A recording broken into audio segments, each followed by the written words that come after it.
Olá! Vamos falar de uma coisa que, olha, acho que todo mundo já sentiu. Aquela ansiedade estranha que bate bem na hora que a gente decide não fazer nada. Pois é, num mundo que parece que nunca desliga, a nossa relação com o descanso ficou bem complicada. Hoje, a gente vai tentar entender o porquê disso. Para começar, essa pergunta que vai direto ao ponto. Tenta lembrar da última vez que houve uma pausa no dia. Sabe, para ler um livro, ver uma série ou só ficar olhando para o teto mesmo.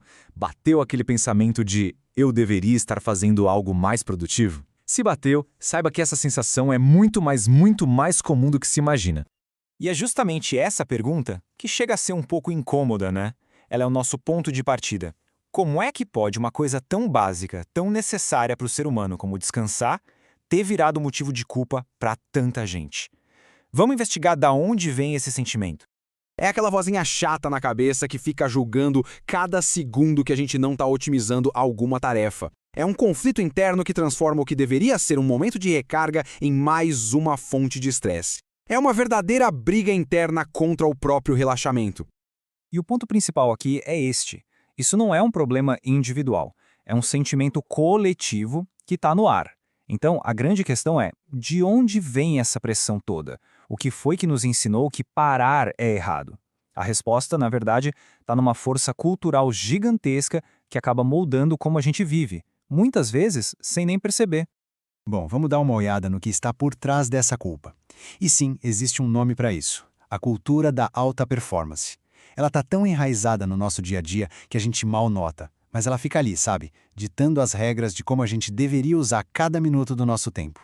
E o que seria essa cultura, exatamente? Basicamente, é a crença geral, quase uma regra não escrita, de que o nosso valor como pessoa está diretamente ligado à nossa capacidade de estar sempre fazendo alguma coisa, sempre produzindo resultados que dá para medir. Nessa lógica, estar com a agenda lotada virou sinônimo de ser alguém importante. E aqui nesse slide o conflito fica bem claro, né? De um lado, essa cultura aplaude a produtividade sem parar, a vida ocupada como um troféu e, claro, os resultados que a gente pode ver e mostrar. Do outro lado, ela condena o tempo livre sem um objetivo, o simples ato de descansar e qualquer tipo de lazer que não resulte num produto no final. E essa frase, nossa, ela resume a ópera de um jeito perfeito. A cultura da alta performance basicamente transformou o ócio, o tempo livre, em uma espécie de pecado. Pegou algo que é fundamental para o nosso bem-estar e colocou o rótulo de preguiça, de desperdício de tempo. Mas e se toda essa lógica estiver errada? E se essa nossa busca sem fim por produtividade estiver, na verdade, nos deixando menos produtivos, menos criativos e, no final das contas, bem menos saudáveis? É exatamente aqui que a gente começa a virar a chave. Em vez de enxergar o ócio como um inimigo, vamos tentar reenquadrá-lo como o que ele realmente é, uma necessidade humana vital, essencial para a gente poder florescer. Ok, então vamos fundo nisso. Chegou a hora de reavaliar qual é o verdadeiro propósito do descanso.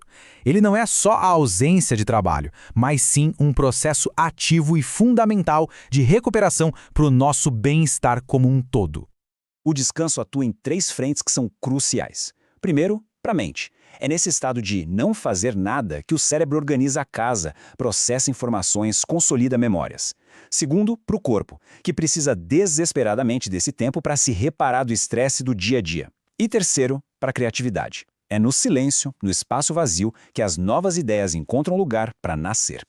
E os benefícios são super concretos, não é só uma ideia bonita. Descansar de verdade reduz o esgotamento, o famoso burnout, melhora e muito o nosso foco quando a gente volta para uma tarefa, é o campo perfeito para a inovação surgir e, como a gente viu, fortalece a memória e literalmente cura o corpo. Então, a grande sacada é esta: o lazer não é o contrário do trabalho, ele é parte fundamental do mesmo ciclo. Pensa no ritmo da respiração. Não dá para só inspirar, a gente precisa expirar. O trabalho é a inspiração, o descanso é a expiração. Um simplesmente não funciona direito sem o outro. Certo, a gente já entendeu o problema e a solução na teoria. Mas a pergunta que fica é, e na prática? Como é que a gente pode, no dia a dia, caminhar para um descanso que não venha com essa bagagem de culpa? Vamos ver algumas ideias. É muito importante deixar isso claro. A meta aqui não é parar de trabalhar ou jogar as responsabilidades para o alto, de jeito nenhum. A meta é dar um novo significado para o descanso. É começar a praticar o descanso de forma intencional e, o mais importante, livre daquela culpa que sabota tudo. E isso nos leva a um ponto final bem importante. Essa mudança de mentalidade é uma conversa que está só começando. Mudar uma cultura inteira não é algo que acontece do dia para a noite. Começa com reflexões como essa aqui, compartilhando essas ideias e questionando as pressões que a gente sente, tanto as que vêm de fora quanto as que vêm de dentro. Para terminar, vou deixar essa pergunta no ar. E se descansar não fosse uma fuga da produtividade, mas sim o ato mais produtivo de todos? E se o tempo que a gente investe em recarregar as energias fosse, na verdade, o que possibilita todos os nossos melhores resultados? Fica aí a reflexão.